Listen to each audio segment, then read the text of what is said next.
Hey guys, what's up? My name is Sean Wayne. Today, tara, pag-usapan natin itong pagka-bad trip ni Senator Marcoleta. No, nung nalaman niya na akala niya siya ay hindi kasama sa pang-aalipusta ni Kabayot. Basically, nakarating po kay Senator Marcoleta na siya rin pala ay hindi lang ginawang katatawanan, pero nabastos kaya siya ay natawag na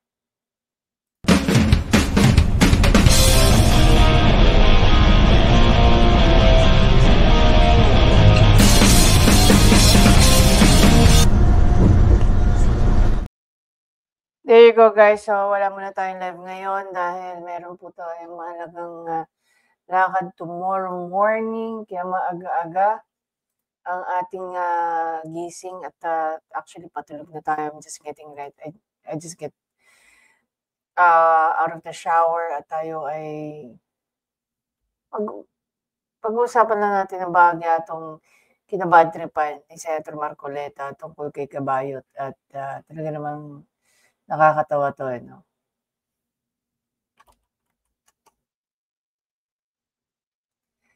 Anyway, so here's the thing guys, no? Let me just take a look at that. Ito si Cum Laude. Hindi mo alam, no? Papayawan lang natin sandali ito si Cum Laude. So from now on, we're going to address her, we're going to call her Cum Laude. Siyempre, bigyan natin ng halaga yung pagyayabang niya na siya daw ay isang cum laude, scholar ng UST, one take sa bar, presidente ng IBP chapter, at kung ano-ano pa. But nevertheless, isa ka pong palamunin ng taong bayan dahil ikaw ay sumisweldo at wala kaming pakialam sa mga kung ano-anong mga accolades mo. Anyway, so to the rescue nga tong si Yusek, no, cum laude.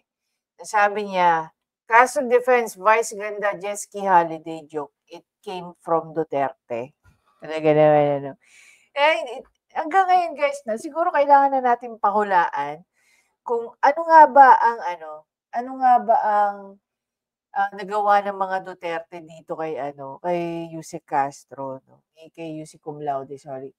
Medyo kailangan natin sanayin ng bahagya yung pagtawag natin sa kanya, Yusek Cum Laude. Para naman bigyan natin ng halaga yung pagyayabang niya na siya raw ay cum laude, first bar taker, scholar ng UST, civil law, no? At presidente ng IBP at nag-host ng mga ginagawa siyang resource person. Ang nakakatawa nga, bakit hindi ka pa nakakasuhan under Article 154 sa iba't ibang bagay ng mga pinagsasabi mo? 'Di ba? Sa'yo rin nanggaling. Bilang government official, 'di ba? Tingnan mo nga naman ang kahipokritan mo. Anyway, so lumalabas na nga yung tunay na kulay ni Kayuni Pink, 'di ba? Unang-una sa lahat, hindi naman empleyado, okay, ng Malacanang o ng gobyerno itong si Vice Ganda, si Kabayot, para magsalita ka para sa kanya. Ang pagkakaalam namin, no, ang pagkakaintindi namin, press briefer ka, 'di ba? You were not even meron bang official na sinabi na ikaw ay spokesperson ng Malacanang? Ang inaano lang is press briefer ka. At the same time, ang nagpapasweldo sa'yo taong bayan. Dito pumapasok ngayon yung sinasabi ni Attorney Libayan na naguguluhanan kami. 'Di ba? Hindi namin alam kung ikaw ba ay nagsasalita bilang isang Yusek Cum Laude, no, na one take sa bar, at the same time scholar at presidente ng IBP at kinukuhang resource person. Wala kaming pakialam. So ito bang pagkokomento mo tungkol kay Vice Ganda? Yung pagde-defend mo, ito ba bilang isang Yusek, bilang isang abogado na mayabang, na kailangan ipagmalaki, no? Pagiging cum laude niya, 'di ba? You really have to rub it to everybody. Pagiging cum laude mo, which is wala naman talaga kaming pakialam. Oo. So, etong pinagtatanggol ni ano, ni Yusek, 'no, Yusek, cum laude, tinawag pong walang hiya ni Senator Marcoleta. Bakit kanyo? Pakinggan natin 'tong sinabi ni ano, ni Senator Marcoleta. Tulad po ng halimbawa, itong AB Leisure Exponent Inc. Yung mga games niya po, ito yung DG Plus, Arena Plus, Bingo Plus. Ito po yata yung nag-sponsor nung isang concert. Ngayon lang, pati po ako ay kanyang idinawit. Nagpapatawa po siya.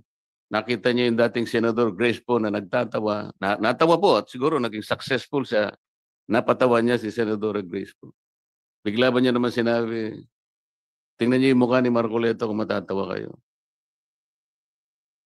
Napakawalang hiya nung tao na yun, Mr. Chair. Ayaw ko na pong patuksin siya. Senator Grace, tawang-tawa. Diba? Pinakita pa talaga ni Sarsuela sa politika. Wow! Sige nga, titigan mo nga si Marcoleta. Tingnan mo kung matatawa ka. Tulad po ng halimbawa. So basically dito, no, alam mo, I think Senator Marcoleta is a funny guy too. Yun lang, siya yung tipo ng tao na kung hindi siya nakikipagtawanan sa'yo, hindi siya nakikipagtawanan sa'yo. So hindi niya, parang inaano niya yung projection, kumbaga para sa akin, ang projection dito ni Senator Marcoleta is that isa akong kagalang-galang na senador, I represent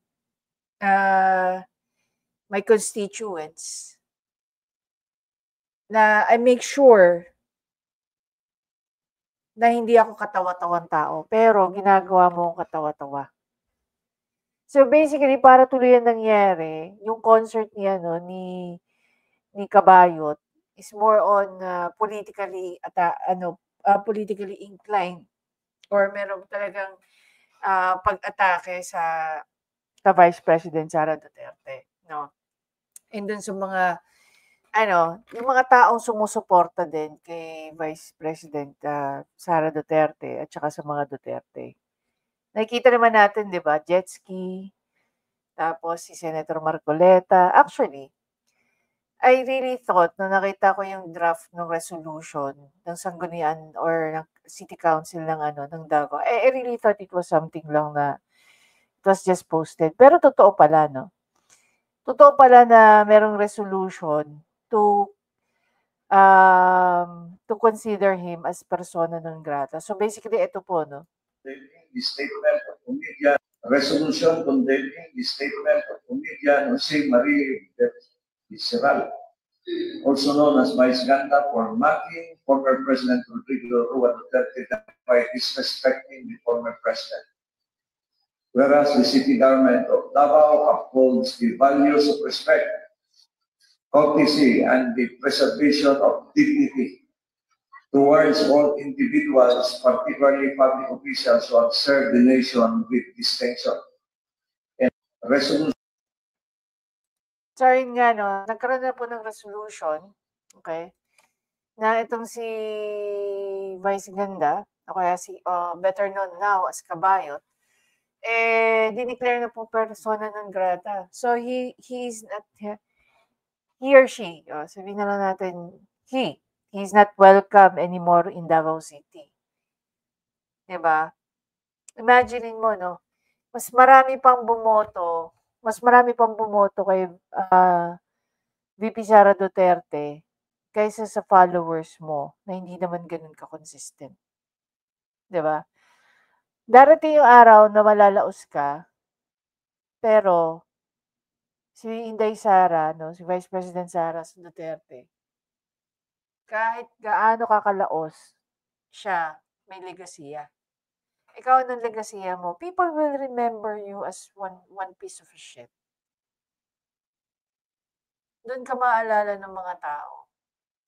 And really, wala naman tayong problema sa mga Yun nga yung difference nung sabihin nating ano, yun yung difference ng mga political content creator at saka mga vloggers, 'no? Kaya ako I always try to correct people, eh. Hindi po kami mga vloggers, we are political content creator. Because we create videos, we produce videos that is commentary or nagbibigay tayo ng reaction.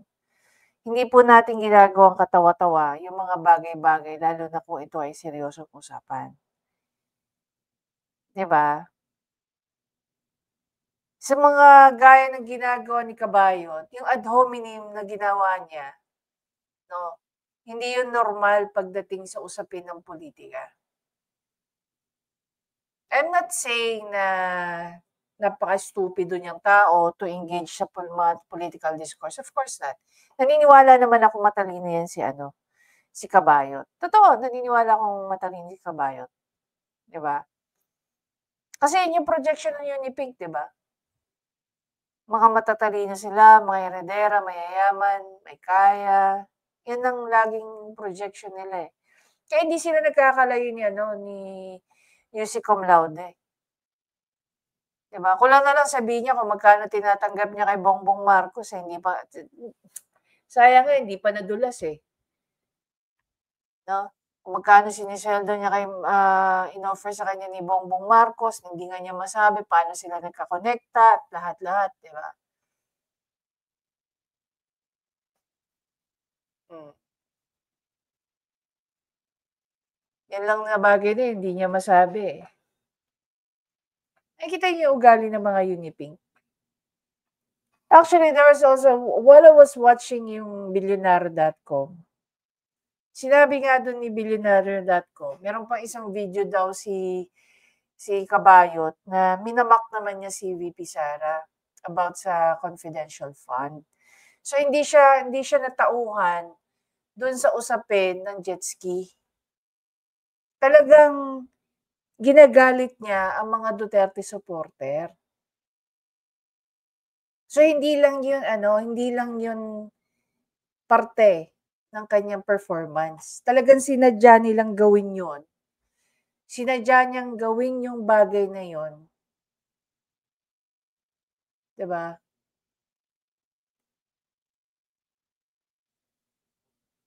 Kasi parte yun ng kanyang performance. Sino naman kaya nagbabayad dito? Ang natatawa ako diyan guys 'no, ito lang, ang natatawa lang din ako sa dinami-dami ng naman nanonood sa kanya, napaka-imposible rin naman na walang Duterte supporter sa crowd niya, sa audience niya. Siguro bilang sigurong entertainer, ito yung problema natin, eh, 'di ba? Maraming entertainer ngayon na rabid din.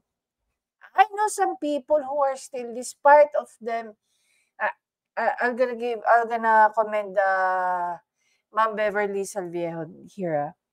She's a loyalist. Loyalista talaga siya, 'di ba? Pero when it comes to discourse, napaka-respectful pa rin niya regardless, 'no? Kung ikaw ay pula, dilaw, berde, oh. Kaya we get along with her, eh. Sobrang yung respetong binibigay niya sa ibang taong ibang paniniwala o ibang sinusuportahan. Talagang mahihiya rin naman na hindi ibigay sa kanya, pabalik yung respeto na yun. Ang hindi ko maintindihan, bakit merong mga gaya ni Kabayot?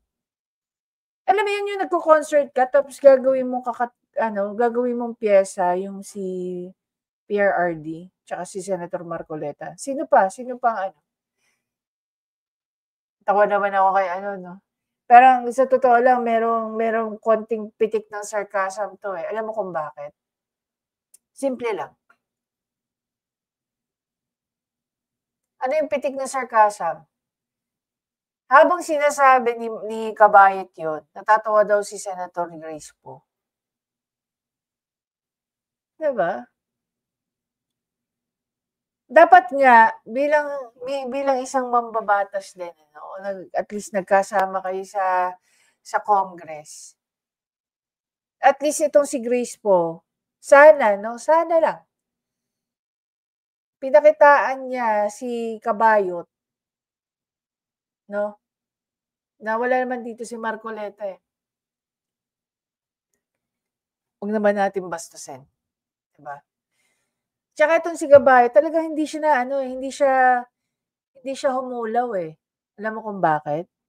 Hindi siya tumigil. Hindi siya natuto doon sa naging karanasan niya kay Jessica Soho na hanggang ngayon, take note hanggang ngayon, merong wall sa pagitan nilang dalawa.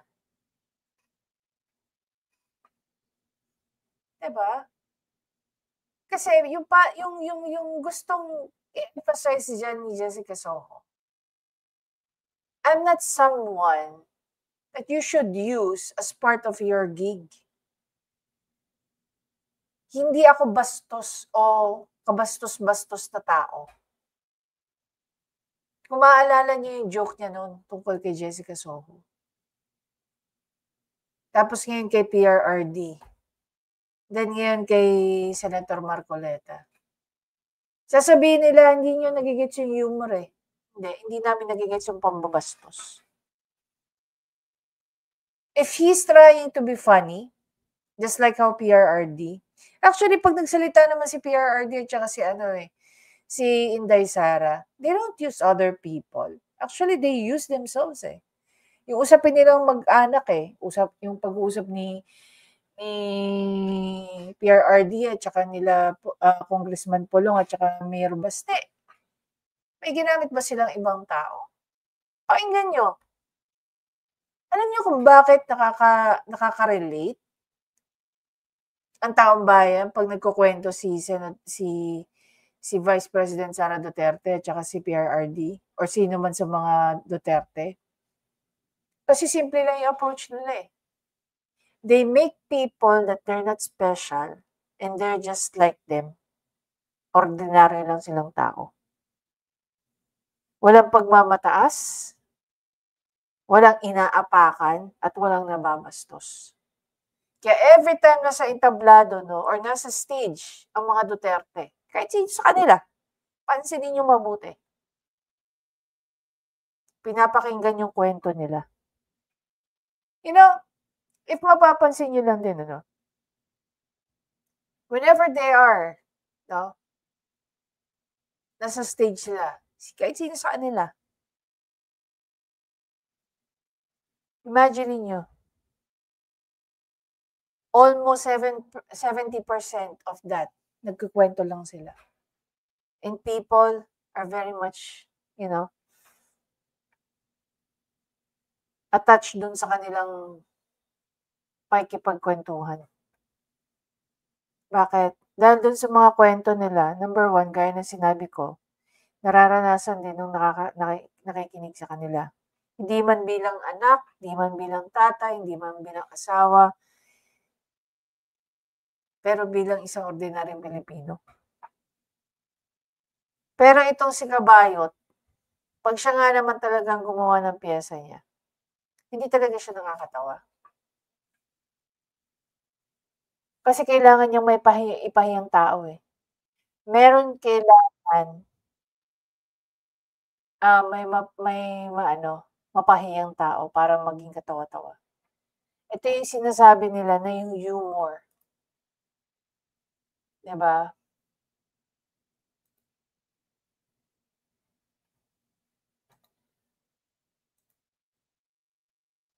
Ang mga Pilipino raw, kaya hindi daw, yung mga komedyanteng Pilipino, mga stand-up comedian, kaya konti lang yung mga komedyanteng Pilipino ang not unless you came straight from the US, Kaya daw hindi sumisikat bilang komedyante as a stand-up comedian or they're having a hard time na maging stand-up comedian and be welcomed by the international audience. Kasi karamihan dito sa Pilipinas, lalo na yung dito nanggagaling ng mga stand-up comedian, hindi ko lalahatin, pero karamihan, di ba? Yung mga gaya ni Kabayot, kailangan niya, para maging katawa-tawa siya, kailangan niyang may mapahiya siyang tao. Do'n natatawa. Do'n niya nakukuha yung ano, na gano'n kababaw ang mga Pilipino. Pero if you watch 'no, ako kasi I normally watch yung mga stand-up comedian na like si Kevin Hart, Jokoy, I watch Jokoy, I watch, Chris Rock 'no, even Adam Sandler. May mga ano sila, may mga segment sila na ano, na sila ay nagiging katawa-tawa naman talaga, 'di ba? Hindi dahil may pinapahiya silang mga tao, pero dun mismo sa piyesa nila or dun sa script na ginagamit nila or sa material na ginagamit nila, ini-engage nila yung mga tao because yung mga materials na ginagamit nila is very relatable sa pang-araw-araw na nangyayari sa buhay ng isang tao, na isang typical na tao. Kaya kung akala ni Vice Ganda nakakatawa siya, honestly hindi. Hindi siya nakakatawa. Sabi ko nga sa inyo during our live yung isang moment lang na panood ko siya ng live. Okay? Doon ko nakita kung gaano siya, kung gaano niya sinasaktan yung mga kasama niya. At hindi ko makakalimutan yung nakita ko na ginawa niya kay Chocolate. No? Sumalangit lang ako si Chocolate. Si Chocolate, he's pure he's pure talent talaga. Yun nga lang nakakaawa din, no? He end up leaving us too soon at a very young age. Sobrang trabaho, sobrang ano, but nevertheless, 'di ba? Kung akala ni Kabayot naging successful siya sa ginawa niya, hindi. Ginalit niya yung mga tao. Nakahanap siya hindi ng bashers, hindi siya nakahanap ng mga pero ginalit niya ang mga Duterte supporter. Ginalit din niya ang mga taong nabastos gaya ni Senator Marcoleta. I hope sa bagay na 'yan, masasabi niyang naging successful siya doon sa kanyang performance din sa concert niya. Dahil sisiguraduhin natin na maliban siya ay na-declare as persona non grata sa Davao City, ipapaalala natin sa mga Duterte supporter ang kabastusan nito ni Kabayot. Ayon na nga kay Senator Marcoleta, walang hiya. Tapos pinagtatanggol din ng isa niyang kauri. Hindi siguro walang hiya, pero mayabang. Anyway guys, again, maraming salamat sa panonood. Please don't forget to subscribe, like, at i-comment nyo na yung inyong opinion o palagay tungkol dito sa usapin natin ngayon. Diba?